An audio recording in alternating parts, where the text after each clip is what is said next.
Commissioner Rawalpindi ओहदे से मुस्ताफी हो गए। लियाकत अली चट्ठा कहते हैं, मुझे कुछ अरसे पहले इलेक्शन ड्यूटी पर लगाया गया, मैंने जो जुर्म किया इस पर मुझे सजाए मौत दी जाए। मेरे सामने प्रिजाइडिंग अफसरान रो रहे थे। इस डिवीजन के 13 MNAs जो जीते थे उन्हें हमने हरवाया है। कमिश्नर रावलपिंडी ओहदे से मुस्ताफी हो गए।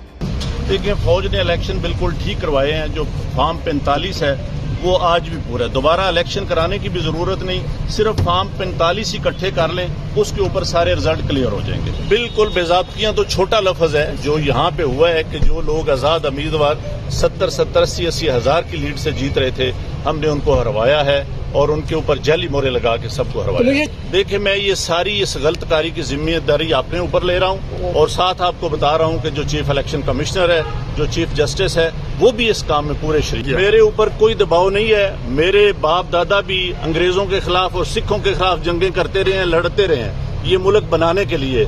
अब मैं इस मुल्क को तोड़ने का हिस्सा नहीं बन सकता। देखिए, मैंने रावलपिंडी के लिए 14-14, 16-16 घंटे काम किया है। मैंने यहाँ रिंग रोड बनाया है, दोचा डैम बनाया है, होली फैमिली हॉस्पिटल बनाया है, जिमखाना बनाया है, मैंने लारी अड्डे बनाए हैं, मजदूरों के लिए सेंटर बनाए हैं, मंशियात के अड्डे सेंटर बनाए हैं। सब कुछ मैं अपने मुल्क की बेहतरी के लिए करता रहूं, लेकिन आखिर पे मैंने जो इस मुल्क के पेट में छुरा घुंपा है, मुझे वो सोने नहीं देता। कमिश्नर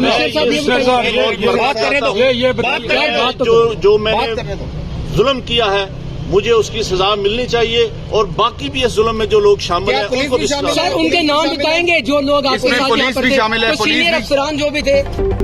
स्टार न्यूज़, जियो पाकिस्तान के लिए।